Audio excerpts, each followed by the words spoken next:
Is it non-intellectual and foolish to believe that God exists? Is there any evidence in the world around us that will demonstrate that God exists and also show us what God is like? My topic today is there a God and what is God like? Exploring the evidence of love. Whenever I kiss our cat on his forehead, he begins to purr. When I place my cheek against his and hear and feel the contentment of his purring, I sense an invisible but palpable energy of love pass between his consciousness and mine. He expresses and responds to love, as do I. When I walked on the beach one wintry afternoon with a half moon riding along the clouds that flowed from a sunset over my favorite meadow, my soul lifted and expanded in response to the beauty and love expressed in front of me. Moments like these are both common and ineffable. Is there any person in the entire world who has never felt even one moment of love, who has never felt even one moment of joy because of beauty? I do not believe there is. Lives of tragedy, captivity, hostility, or pain may grind down our perception of love and beauty. Lives of busyness may distract us from the subtleties of life. But at some point, we all have experienced at least a fleeting encounter with a pure and transcendent moment of beauty, of kindness, and of love. I submit that God is the author of that love and beauty, that God not only created all of the beauty that we perceive in the universe, but by God's very nature inhabits the beauty and love that we see all around us. It is accepted science that material things consist of various elements from the periodic table, made up of molecules, atoms, and finally energy. I believe that the ineffable and invisible qualities of life, such as love and beauty, are also very real, very powerful, and have an intelligent source as well. There are many reasons for people to not believe in God or dismiss the relevance of God. Some reject the notion of God because God has been presented and represented by various religious peoples as a God who is unforgiving, harsh, cruel, and even hateful. Some have rejected God because of personal pain in their lives, thinking that since God did not prevent their tragedies, it must mean that God does not exist, or at the very least, is not worthy of regard. Others reject God because God has often been depicted as a male creator, a lord or father that did not seem to represent the women who make up half the human race. Many reject or ignore God because they simply cannot feel the presence and love of God in their life. So, thus the questions: is there a God, and what is God like? The debate between atheists and those who believe in God has been a lengthy one. I propose a point of order to that debate, a question posed to those who don't believe in God.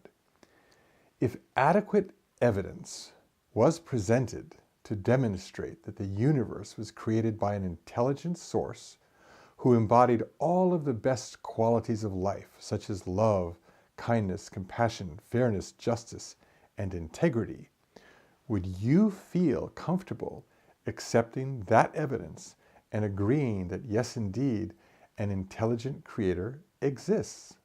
I ask this because it seems to me that atheism is not only an intellectual position, but an emotional one as well, as I've described. This is not meant to fault the views of atheists, because it makes perfect sense to reject the idea of a cruel and malicious God who simply watches as human beings sink in and out of misery. But what if God was not cruel and malicious after all? This also doesn't fault the ethics or qualities of goodness that are present in many humans who espouse atheisms or other religions or thought systems that don't include the idea of an intelligent creator. There are many kind and loving people who don't believe in God, and there are many malformed and cruel humans who have very strong beliefs in their versions of God. This is simply an inquiry into the existence and character of God.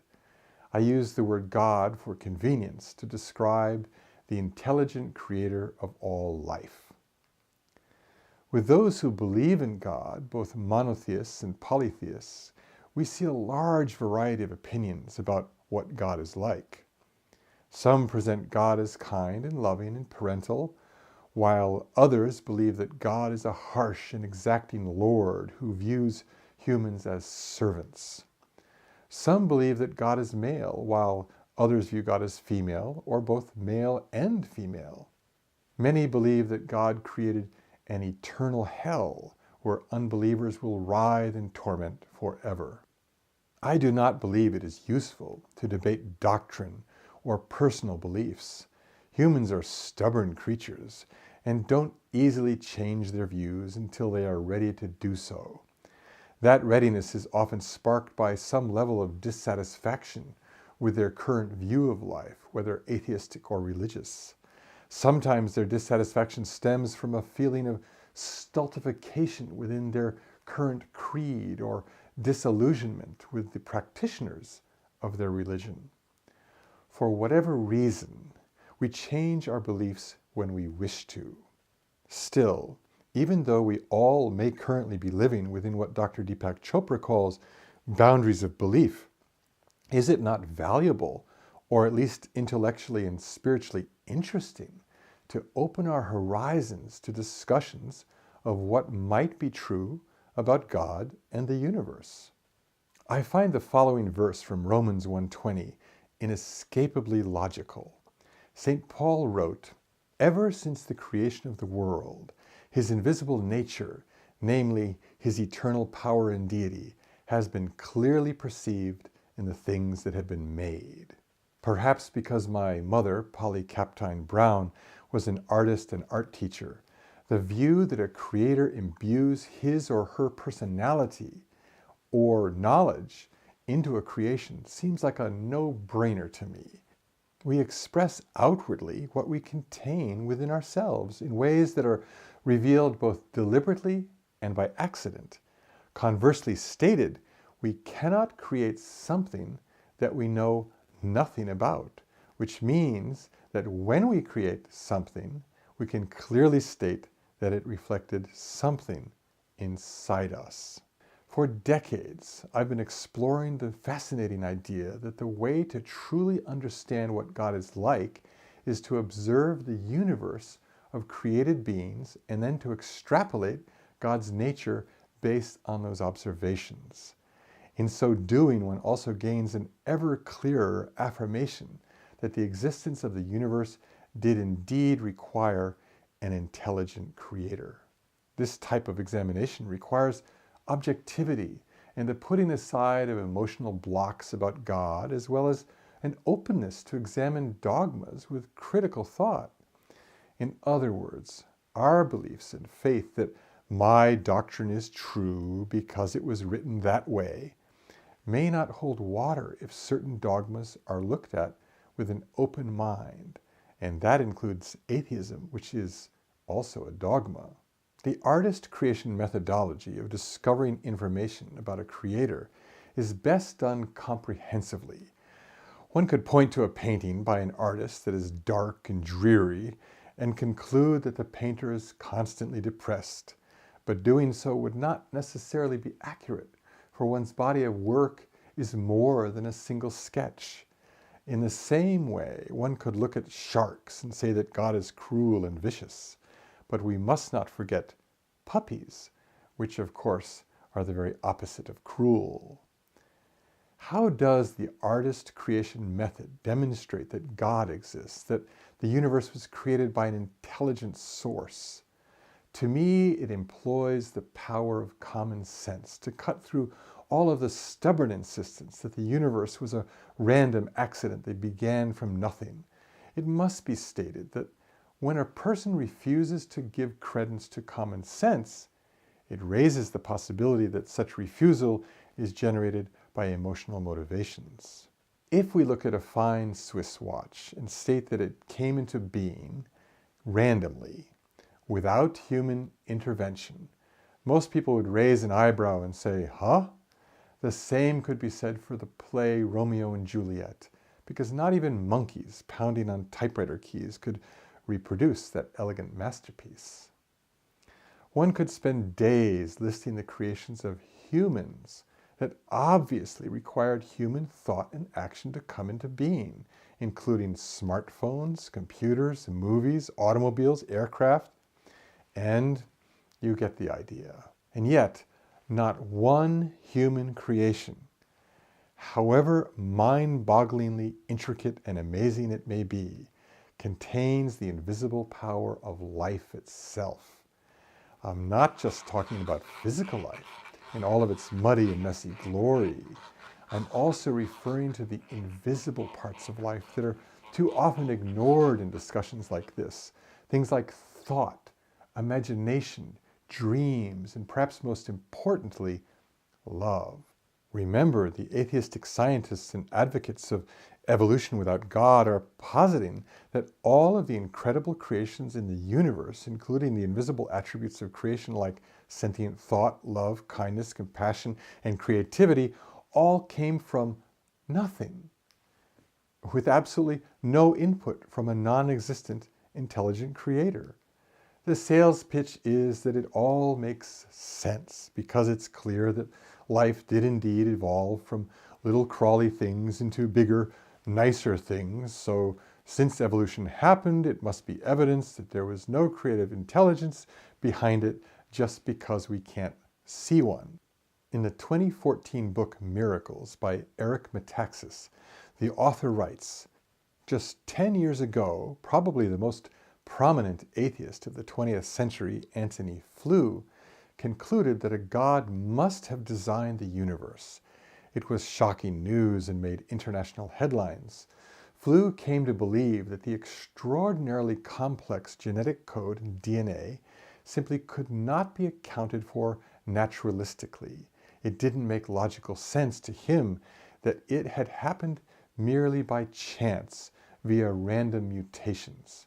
It is a remarkable thing that Flew had the humility and intellectual honesty to do a public about-face on all he had stood for and taught for 5 decades. Just because we can't measure and weigh and examine an intelligent creator of the universe is no reason at all to reject the possibility of one. To me, it makes much more sense to examine the evidence of life in the universe and ask the appropriate logical questions that follow. Is it more likely that the universe was created by an intelligent source, or less likely? Using all of the examples I've mentioned, it's clear that it's more likely. And thus, even though that creator is hard to pin down, it's a valid occupation to research what the creator is like. In fact, I believe it should be a priority for all humans to devote significant amounts of time to the examination of the cause and purpose of life and the universe. We all will die one day. Isn't it worth a bit of research to find out why the heck we were born? Even though many, if not all humans, experience various degrees of pain, suffering, and tragedy in their lives, I believe that the universe on the whole presents a different picture of life, a tapestry of love and beauty that is woven into every level and type of life and matter and energy. Where does our pain come from? Most of it comes from our interactions with other humans, usually caused by thoughts, words, and actions that are at least partially devoid of love. Many of the cascading levels of pain caused by humans stem from the fact that humans have the freedom to be selfish. Sometimes our pain has been caused by our interaction with nature, such as the tragedies of natural disasters, encounters with animals that ended badly, or one-on-one battles with various parts of nature, like drownings at sea. In spite of those tragic incidents, nature is not innately hostile to humans. Taken as a whole, nature, from the immense grandeur and complexity of galaxies all the way down to the melt-your-heart cuteness of a chipmunk, presents an environment which plainly exists for the sake of humans. I'm also very sure that hound dogs love lying on a rock in the sun, so yes, the universe also benefits everything that exists within it in a magical dance of complex interactions. Yet, humans have a transcendent, limitless, and magnificent relationship with the universe. If we listen to Beethoven's Symphony No. 5 while watching a sunset, sitting next to a person whom we love, we can feel something ineffable that brings us a knowledge that life is more than just survival or scrabbling over coins and gadgets. Putting aside for a moment the pain that has been caused by the human freedom to be selfish, is it not true that the majesty and beauty of a universe that has been designed to support our lives is something to wonder at? Isn't it something that causes us to stop for a moment in our busyness and ask if there was a motivation of love behind the almost infinite volume of details of the universe, all working together for each of us? It is not at all trivial that the moving parts of the universe, from atoms to planets and everything in between, chipmunks and butterflies, water and air, and the way our human bodies function, all operate in harmony to create our lives and environment in a way that ultimately gives us joy. It is not trivial at all. The beauty and efficacy of the universe reflect a love that to me is overwhelming in its constancy and commitment. If one posits that the universe was created by an intelligent source, one must, after a thorough examination, conclude that that source loves human beings. Then what about the suffering caused by human freedom? Why would God allow that? The simple, non-doctrinal answer is that human freedom allows humans to love and to create. Yes, we are free to be evil, but we are also free to be gloriously heroic, kind, loving, and good. Real love between human beings created with freedom is a reflection of the very same love that was and is being expressed to us, given to us by a free and intelligent Creator. Our freedom allows our love to match the love of the Creator. Thus, the possibility of evil is simply the price that has to be paid to allow creative love to grow in the human heart. What then is God like? Of course, this is a question that will never be fully answered because God's creation is infinite. The universe is infinite. And there will always be one more planet to explore where we'll find one more amazingly humorous, spotted giraffe-like creature prancing across a field covered with flowers that sing as we giggle at the pure oddity of the things that have been created by the source of humor. But we can know most assuredly that God is the source of every good thing that we've ever encountered, every beautiful human emotion, every delightful musical composition, every sunset, and every laughing child. The creator of transcendent human love, the love that we've written about in poems and plays and stories and songs, is by definition even more loving than that.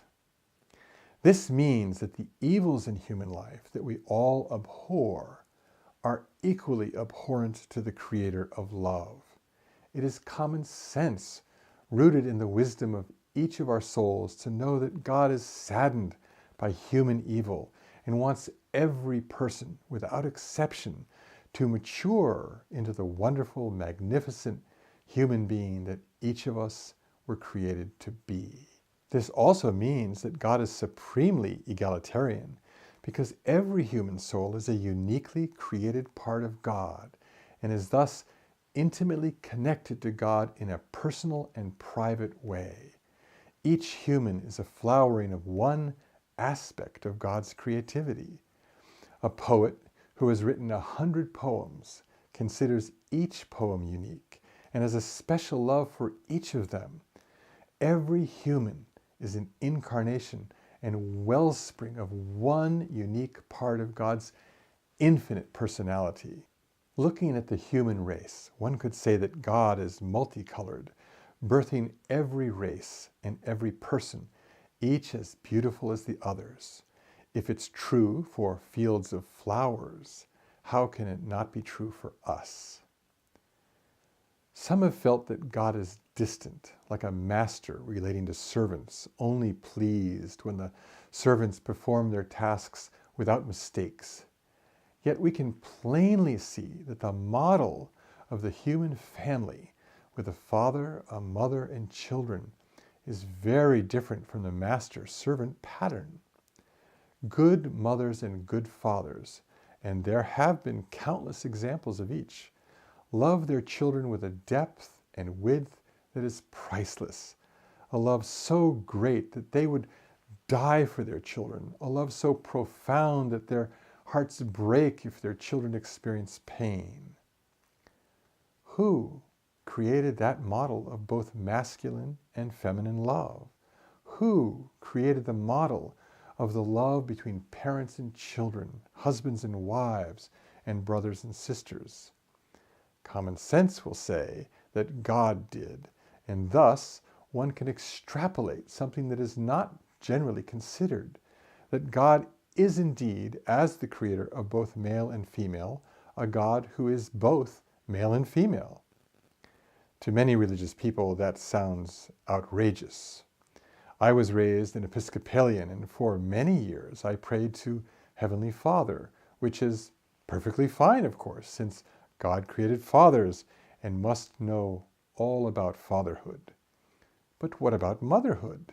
Since God created mothers, I finally reached the conclusion that God knew all about motherhood as well, and in fact knew all about femininity, not as a male God who understood women, but rather as a God who fully embodied both masculinity and femininity.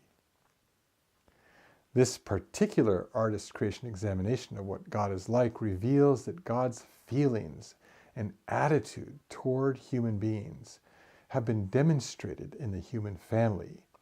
We must ask then, would good fathers and mothers condemn their children to an eternal prison of hell for any reason whatsoever? The key word here is eternal.